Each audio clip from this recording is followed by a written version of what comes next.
Warren Buffett vend des millions d'actions Apple. Est-ce que ça doit inquiéter? Est-ce que ça doit vous faire bouger votre position? C'est ce qu'on va voir dans cette vidéo.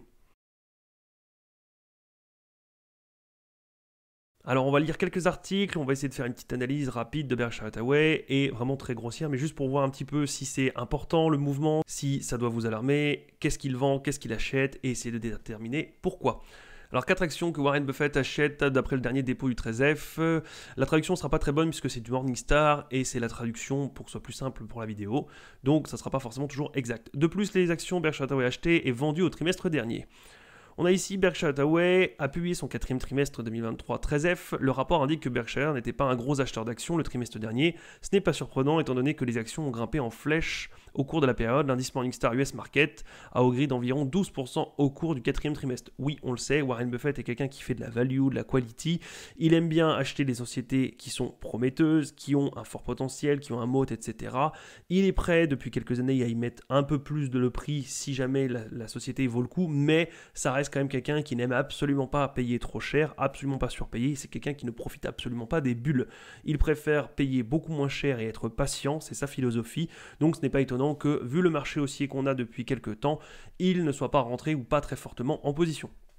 Voici un aperçu des centaines d'actions de Warren Buffett et de son équipe vendues et achetées au cours du 4e trimestre. On a Chevron qui a été ajouté, Occidental Petroleum qui a été rajouté et Sirius XM Holding qui a été rajouté. Si on descend un petit peu, on voit aussi que on a les actions Apple qui ont été réduites, on va aller voir de combien, mais ce sont plusieurs millions d'actions. Si on voit ici, notamment Berkshire a réduit sa position dans Apple au cours du trimestre. On voit aussi qu'il a entièrement vendu Stoneco, Group Market, Globe Life et DR Horton. On va aller voir un petit peu ce que ça représente sur le portefeuille. Alors quand on regarde ici, on descend et on voit qu'il a vendu pour 10 millions d'actions à 174 $. Donc 10 millions fois 174 $, ça fait 1,7 milliard, 1,740 millions. Mais ce qu'on voit surtout, c'est qu'il lui en reste 900 millions. Et donc ça représente une infime vente, une infime partie de ce qu'il possède déjà. Un peu plus d'1%, puisque 1% de 900 millions fait environ 9 et quelques. Et on voit bien qu'il en a vendu juste au-dessus, donc on le voit 1,09% de sa position, ce qui est infime, et on voit que Apple reste sa plus grosse participation, 50% du portefeuille. On voit bien ici la moitié du portefeuille est uniquement sur une seule position et tout le reste sur les autres, sachant que derrière il y en a des dizaines et on voit bien qu'elles sont extrêmement petites. Donc on voit bien que ce n'est absolument pas énorme. Alors maintenant, est-ce que c'est une première prise de position pour vendre et finalement il va se débarrasser de ses actions Apple au fur et à mesure parce qu'il n'y croit plus? C'est ce qu'on va tenter de découvrir. Sur cet article, on voit Warren Buffett réduit sa participation dans Apple pour un investissement secret. Ah, on pourrait peut-être en apprendre plus. Berkshire Hathaway a réduit sa participation dans Apple en octobre, etc. etc. Buffett tombe ainsi à 5,8% de participation, équivalent d'une valeur de 170 milliards. C'est à peu près ce qu'on avait trouvé, parce qu'il a à peu près 1%, donc 1,7 milliard de dollars selon le Dow Jones Market. Apple, l'entreprise phare de Warren. Malgré ses récentes prises de position, Apple continue de dominer le portefeuille de Berkshire Hathaway, composé d'une soixantaine de titres de valeur totale de plus de 366 milliards. On l'a vu donc, il y a une soixantaine de titres. On a vu tout à l'heure qu'il y en avait 3 ou 4 énormes. Si on se remet ici, on voit bien que là, quelques-unes, et il y en a 60 en tout qui sont par là. Donc on comprend bien que Apple, il y croit pour l'instant encore. Alors est-ce qu'il est en train de se décharger tout doucement et pourquoi?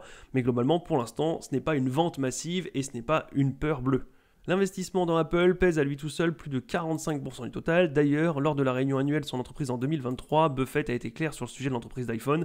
C'est la meilleure activité que nous ayons, a-t-il déclaré. C'est plutôt pas mal, même si c'était il y a un an. On change rarement d'avis comme ça, sauf grande crise, grand malheur ou grand retournement de situation de la part d'Apple. Mais globalement, pour l'instant, il a l'air d'être vraiment convaincu.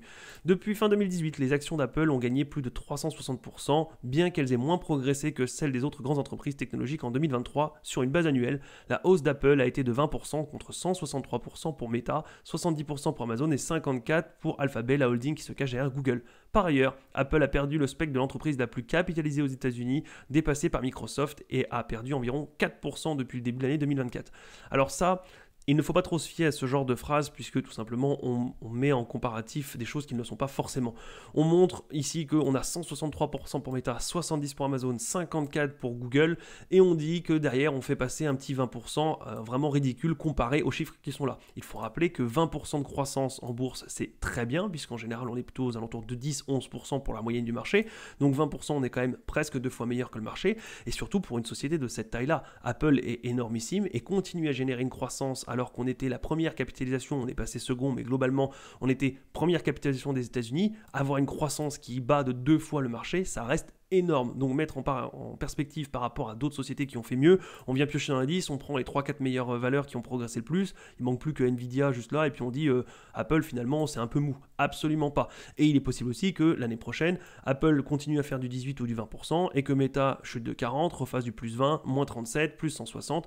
Bref, juste des chiffres comme ça, cette phrase ne veut absolument rien dire, elle montre juste que sur un court temps donné, oui, des entreprises ont été plus performantes qu'une entreprise qui est déjà performante. Donc encore une fois, il vaut mieux le voir sur le long terme. Ce genre de petites statistiques ici tirées sur une petite période de temps n'est absolument pas représentatif. Si on descend un petit peu, on voit de Chevron et les autres mouvements de Buffett. La dernière déclaration 13F a relevé d'autres ajustements. La société a réduit sa participation dans HP, qui s'élève désormais à 2,3%, tandis qu'elle a augmenté sa participation dans Chevron, qui s'élève désormais à 6,8%, donc il a l'air de croire en le pétrole, ou en tout cas que ça va continuer à rapporter.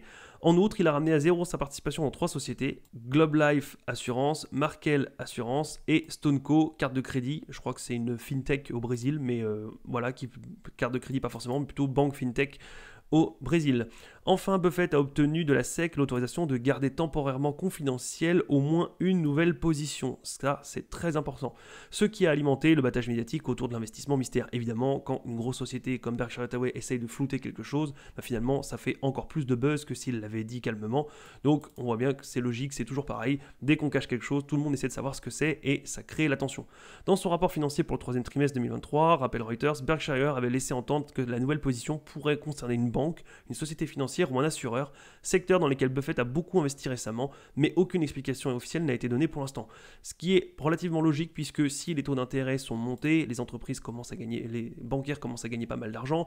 On sait aussi qu'il est très fan des assurances puisque les assurances ont un business model qui fait que c'est très lucratif puisque vous gagnez d'abord l'argent des personnes que vous assurez et ensuite vous le dépensez. Par exemple, quand vous assurez votre voiture, pendant des semaines ou des mois, vous donnez de l'argent à l'assurance et seulement si vous avez un jour un accident, l'entreprise rembourse. Mais en attendant, si pendant 1, 2, 3 ans vous lui donnez de l'argent, elle gagne de l'argent au début, qu'elle peut faire travailler par exemple, en le passant sur des placements financiers, que ce soit des obligations, des actions, etc.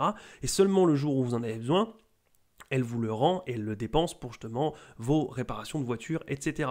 Et encore une fois, des fois, vu que les accidents, on essaye tous de ne pas en avoir puisque c'est toujours embêtant d'avoir un accident, globalement, on essaye d'en avoir le moins possible et il arrive quand même relativement souvent que l'accident ne vaille pas les milliers d'euros qu'on a mis dans une assurance. Certains ont déjà conduit pendant 2, 3, 5, 10 ans sans avoir le moindre accident.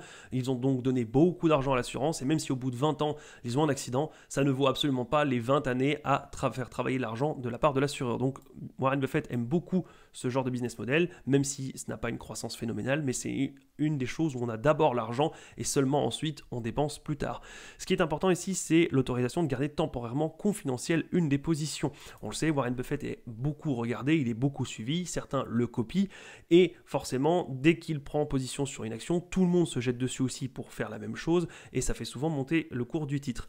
Mais il ne garde pas secret le nom de la société quand il investit moins de 1% de son portefeuille. Pour des toutes petites positions, 0,5, 0,7, 1%, il s'en fiche parce que même s'il l'achète un peu plus cher, c'est pas grave, ça représente quasiment rien. Souvent, c'est quand il charge beaucoup plus. Donc là, ça pourrait nous donner un indice comme quoi il a vendu quelques actions qu'il n'aimait pas puisque peut-être que le business model ne lui allait plus. Il s'est peut-être un petit peu allégé sur Apple puisque si on regarde, Apple est quand même monté depuis quelques temps. Alors depuis très longtemps, c'est énormément monté, mais même sur les 2-3 années là, on voit bien qu'il y a eu de belles hausses.